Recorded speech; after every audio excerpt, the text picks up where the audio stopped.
A late autumn. Arthur Finch, at 60 years old, was a man composed of quiet habits. His days unfolded with a methodical grace, like a well-oiled clock. A morning coffee from the same shop on the corner, an hour spent with a newspaper, and then a walk through the city's botanical gardens, where he knew the name and history of every flowering plant. His world was orderly, predictable, and he was starting to realize profoundly small. The first disruption to this serene pattern was a girl named Alara. She worked at the botanical garden's small, sun-drenched cafe. She was not a girl, not really. She was 32, with a constellation of freckles across her nose and eyes the color of moss after a rain. Alara was an explosion of color in Arthur's monochrome existence. She wore paint-splattered overalls, a consequence of her evenings spent in the studio, and her laughter was a bright, unexpected chime that broke through the murmur of the garden. Arthur's visits to the cafe became more frequent. He would nurse a single Earl Grey tea, pretending to read a book while secretly watching her.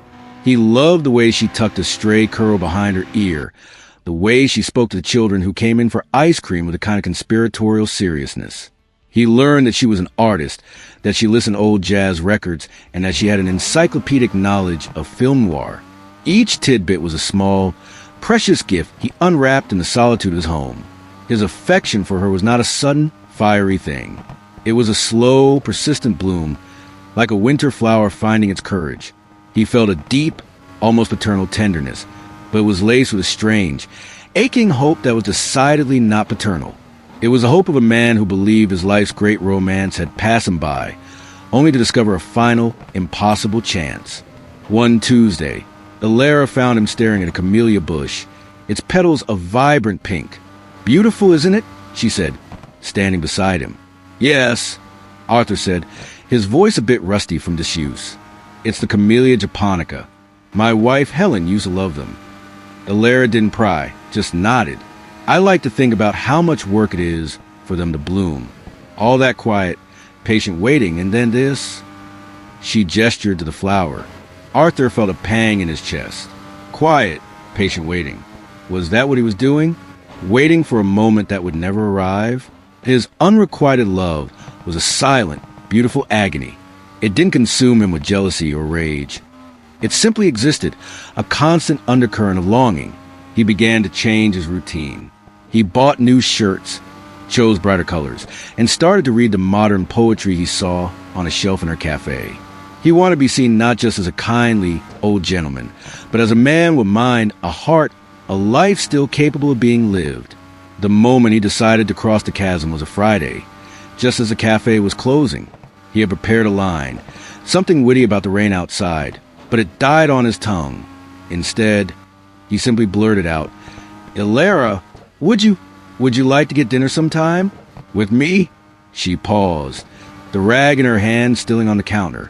The smile that had always been on her lips faded, replaced by an expression of genuine, heartbreaking kindness.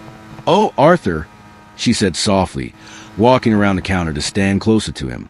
"That's so sweet of you." He knew then. The word sweet was a death knell. It was a word one used for a child drawing or a small, harmless pet. "You're one of my favorite people, you know," she continued gently.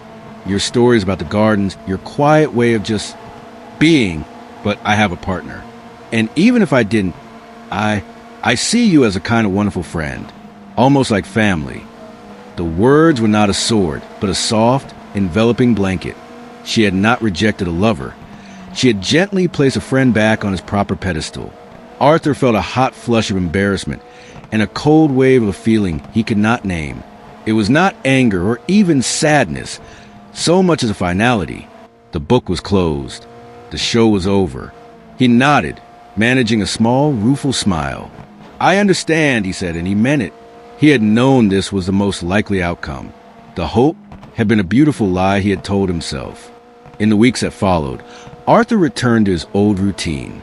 He still went to botanical gardens, but he now sat at a different table, giving Alara space. When they did talk, it was with the comfortable, easy warmth of two people who understood each other. He no longer watched her with a hopeful longing, but with a simple, pure admiration for the person she was. One afternoon, He saw Alara walking through the rose garden with a young man.